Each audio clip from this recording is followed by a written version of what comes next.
Shopify grows your business no matter how far or big you grow. Shopify is the global commerce platform that helps you sell at every stage of your business. Whether you're selling your fans' next favorite shirt or an exclusive piece of podcast merch, Shopify helps you sell everywhere. Shopify powers 10% of all e-commerce in the U.S. Allbirds, Rothy's, Brooklinen, and millions of other entrepreneurs of every size across 175 countries. Plus, Shopify's award-winning help is there to support your success every step of the way. Because businesses that grow, grow with Shopify. Sign up for a $1 per month trial period at shopify.com/income, all lowercase. Go to shopify.com/income now to grow your business, no matter what stage you're in. At Evernorth Health Services, we believe costs shouldn't get in the way of life-changing care, and we're doing everything in our power to make it possible. Behavioral health solutions that also keep your projections at their best? It's possible. Pharmacy benefits that benefit your bottom line? It's possible. Complex specialty care that cares about your ROI? It's possible. Because we're already doing it. All while saving businesses billions. That's Wonder made possible. Learn more at evernorth.com/wonder.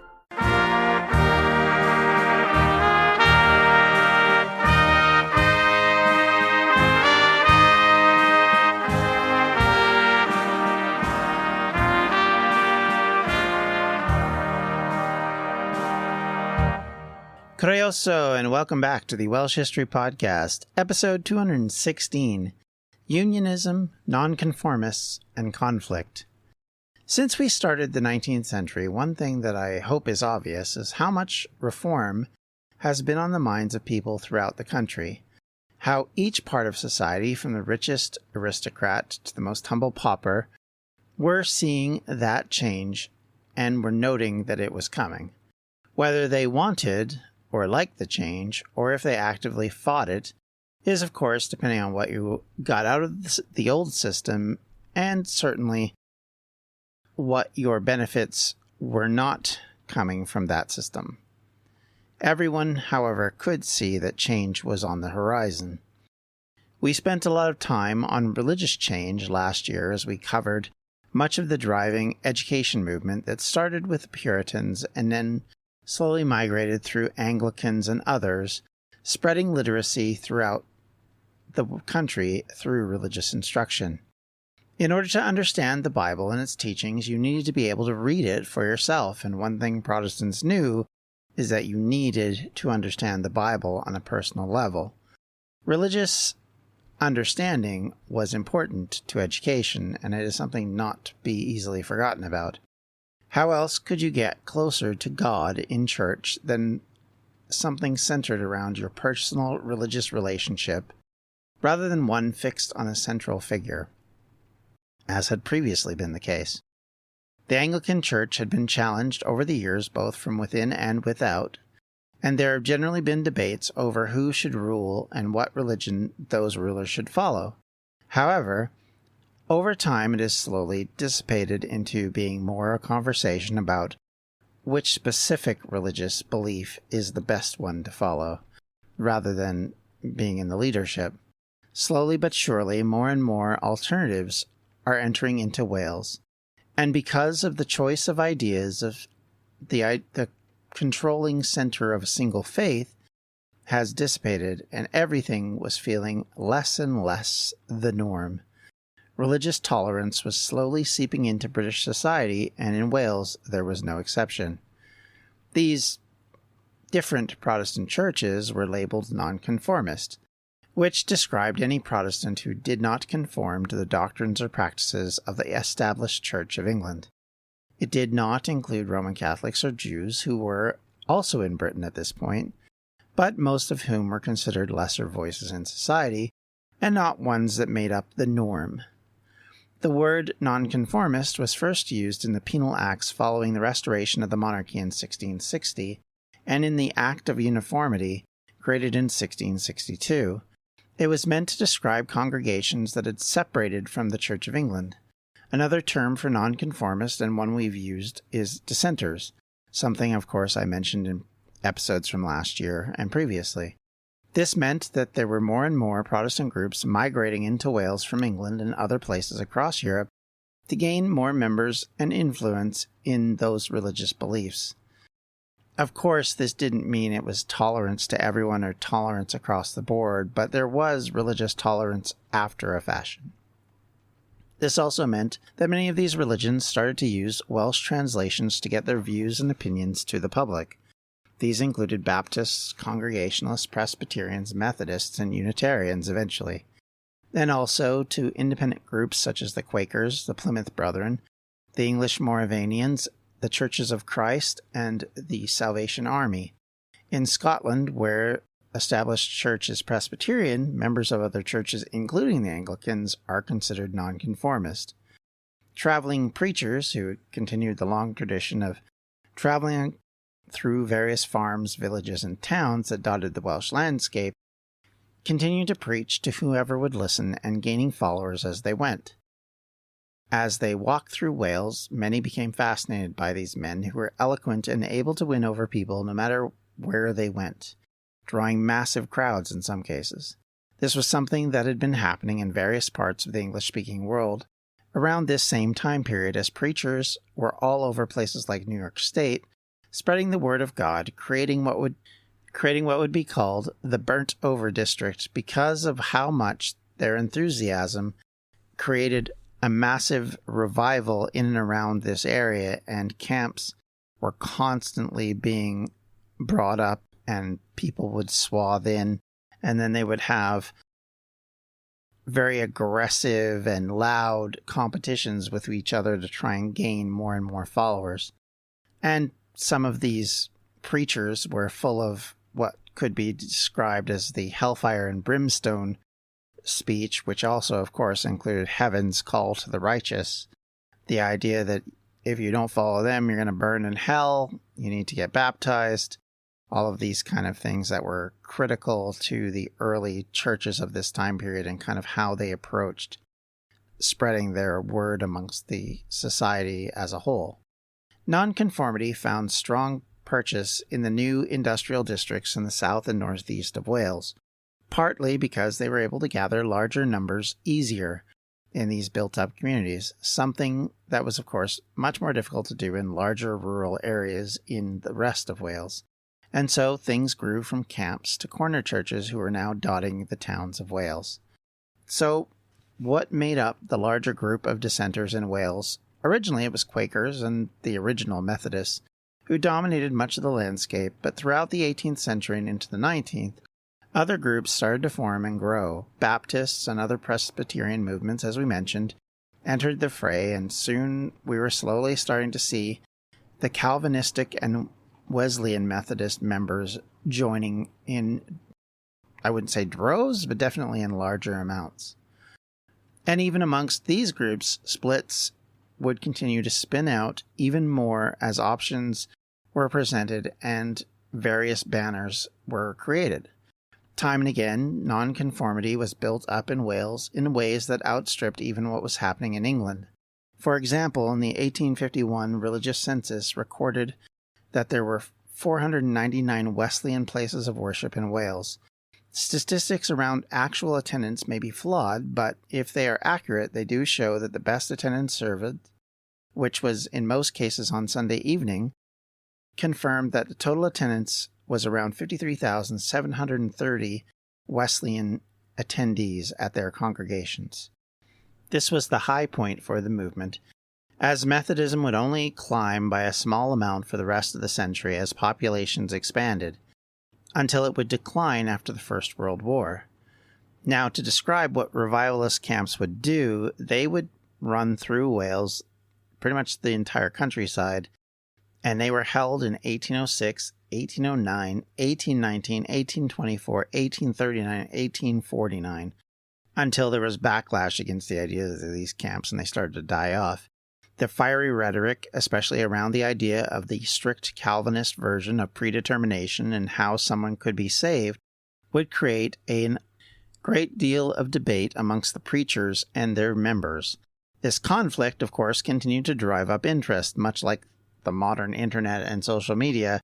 If you disagree and create an argument, you can actually gain more followers and more attraction because the arguments and being on the right side of the argument now was more important than what even sometimes the argument itself was about. Methodism in Wales had been, for the most part during this period, staunchly a politically conservative one and remained so in mindset at least until the 1830s. This meant that they were initially against many of the reformist views of the age. The changes in political idealism was not something they were espousing or pushing for. As churches had risen in places and camps and spiritual experiences became far more formalized, there was a drive to end, as I said, these revival camps, which likely did not help the Methodist growth because the camps were a big part of that growth.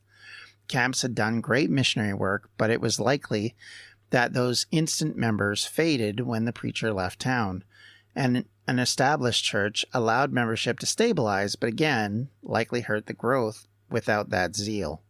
Anglican ministers were also finding concern because of this and the loss of their own members that they couldn't repair, and would look at methods to keep members in their churches. One way that was done was in the Reform of 1811, which would create the National Society to help educate children across the country.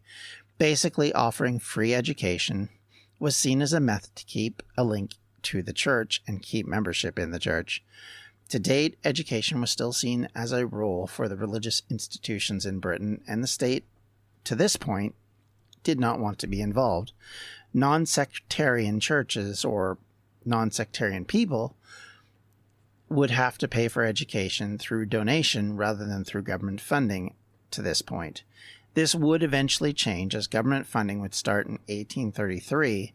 By then, in Wales, there were 150 Anglican schools compared to 15 non-sectarian ones.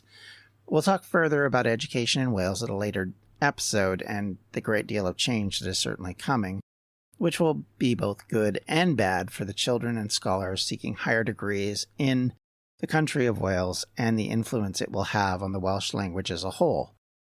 Again, this is something we will broach in much more detail when we can talk about it specifically, because we need to talk about it over an episode, maybe even 2 or 3, because of how much changes very quickly. If you're like me and eating healthy is a bit of a problem, let me bend your ear a little bit. To eat stress-free this spring with Factor's delicious, ready-to-eat meals. Every fresh, never-frozen meal is chef-crafted, dietitian-approved, and ready to eat in just 2 minutes. Choose from a weekly menu of 35 options, including popular options like Calorie Smart, Keto, Protein Plus, or Vegan and Veggies.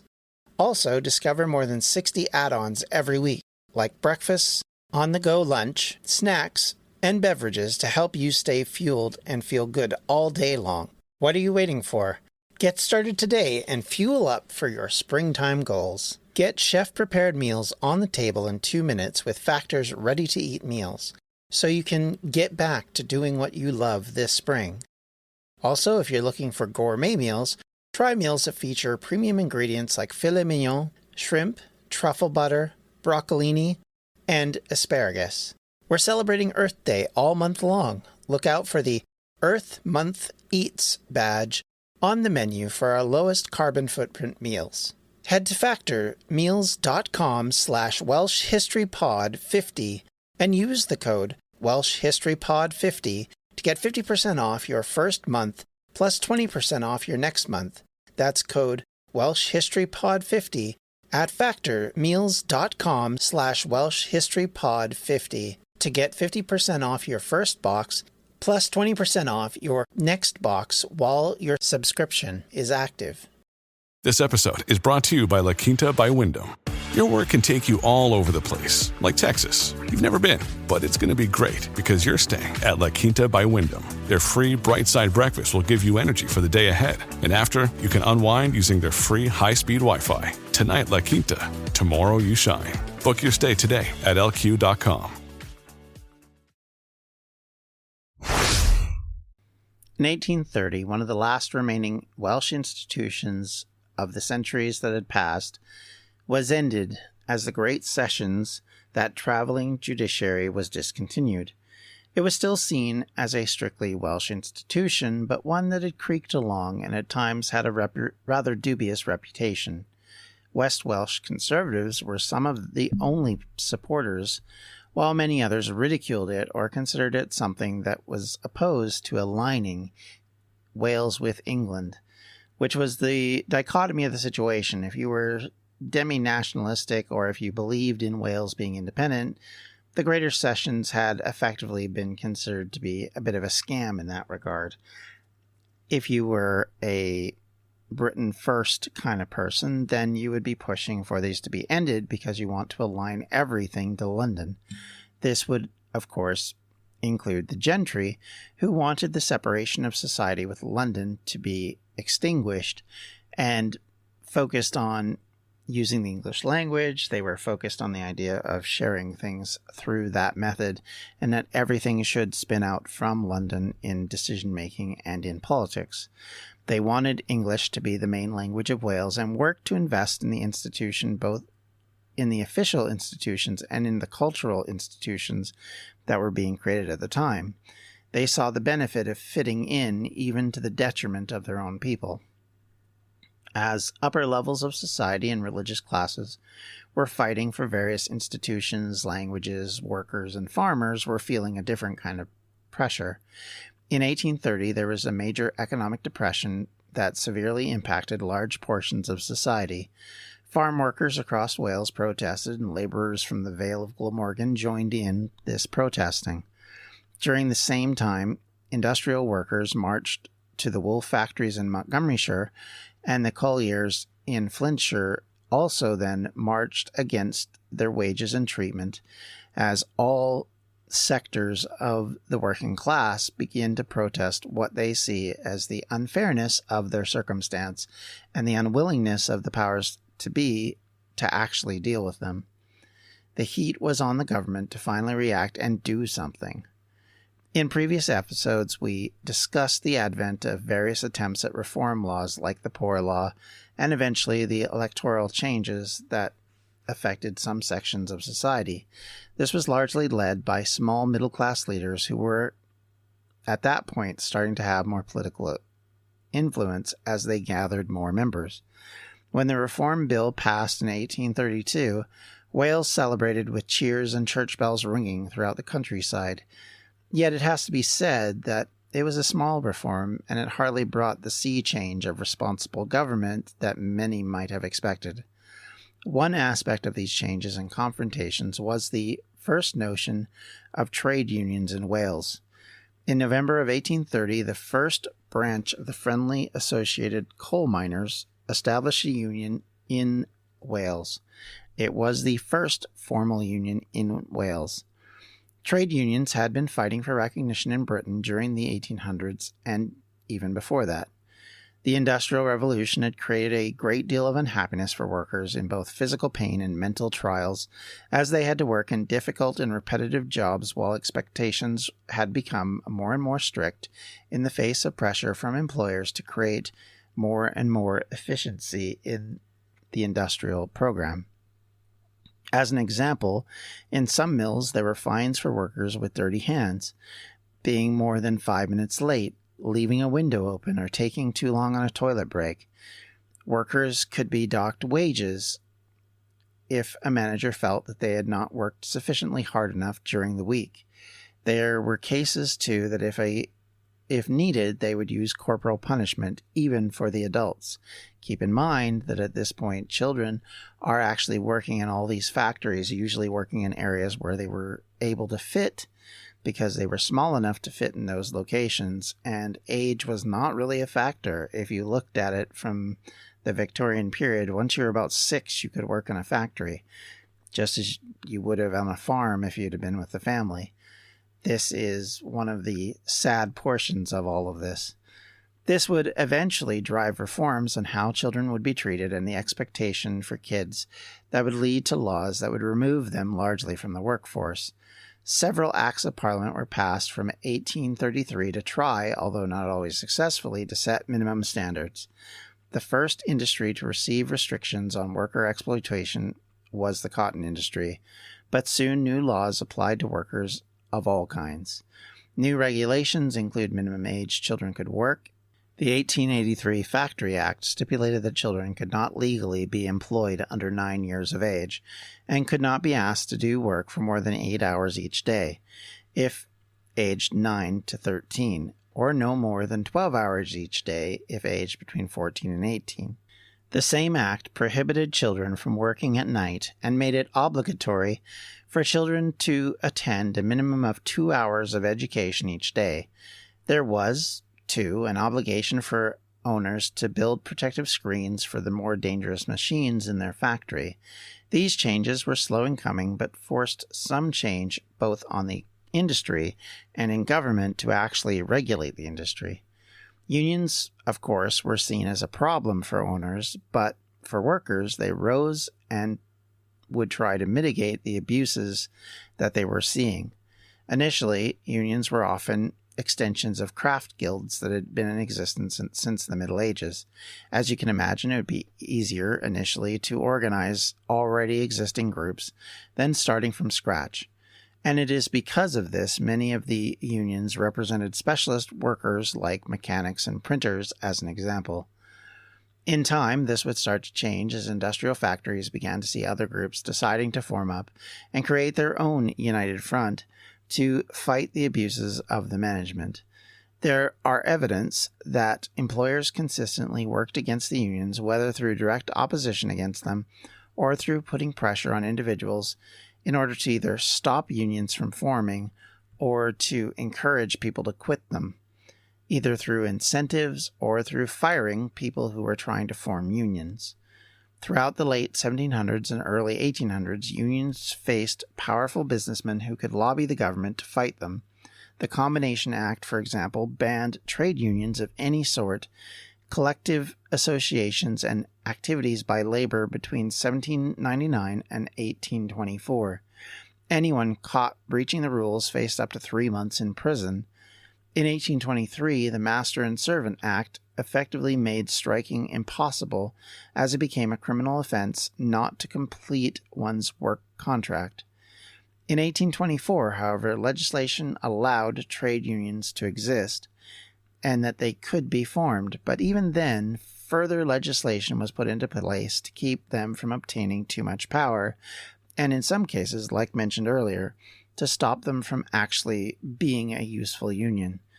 But, like I said, in places like the coalfields of Wales, it was obvious that formal organizations would need to be formalized to meet the challenges of the owners who did not want to negotiate or even allow formal collective bargaining. Keep in mind, this is a period where the owners of these mines are setting the wages, and when they decide to, reducing the wages and forcing these people into poverty and into debt to try and meet these issues, something that would be quite expansive and quite common in this period. And because of this, unions in Wales didn't form strongly in the 1830s. For the most part, it took them another 2 decades before there started to be anything like what we see in England, where you have the rise of craft unions, and even later for modern ideas of what a union is to form, probably more likely around the 1880s, 1890s, early 1900s. And so you don't have the same commonality, the same sense of organization amongst the labor groups. And in fact, what you end up having is you have groups that are forming around, but are doing it behind the scenes and are doing it in ways that are violent and dangerous, but they do fulfill the desire of workers to be represented. And organized Welsh resistance was found in different forms and fashions, which would take this popular protest from the past and the tax protests from the New World, and then combine them for their own ends to try and fight what they were seeing as both government and owners of companies effectively making it very difficult for those people to live, to earn a salary, and to actually be able to have a life outside of their workplace. Something that does come about because of unions. Whether you're on the pro-union or anti-union side or somewhere in between, it is hard not to acknowledge the purpose and usefulness and how much they represented a needed defense for workers in an environment where up until this point, nobody was very concerned about them or about their needs. And the abuse and use of workers as machines, effectively, was a major problem and one that had to be resolved. And eventually, those negotiations, that legislation and regulation would come to at least mitigate the worst abuses and excesses. So with that, if you have any questions, comments, or concerns, you can always reach me at the Welsh History Podcast, or you can reach out to me on Twitter at Welsh History Pod, or on Facebook at facebook.com/Welsh History Podcast. Or if you'd like to help this podcast, you can do so at patreon.com/Welsh History. Thank you all for listening once again. We'll talk to you later. Have a great day. Bye-bye. Welsh History Podcast is a member of the Evergreen Podcast Network. To find more information on them, you can do so at evergreenpodcasts.com. Thanks for listening.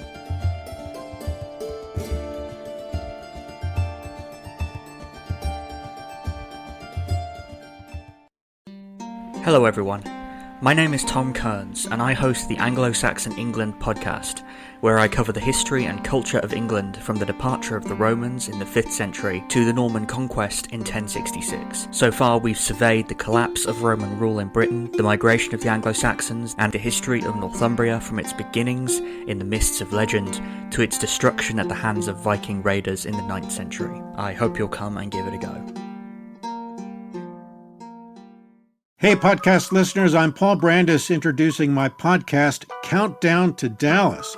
It's a fascinating, in-depth look at the seemingly unconnected events that led to the assassination of President John F. Kennedy. It's based on my book of the same title. In that book and in this podcast, I go all the way back to 1939, when Lee Harvey Oswald was born into a troubled and dysfunctional family. I'll follow his transient and often violent teenage years and young adulthood, painting a fuller picture of the man who would later become Kennedy's killer.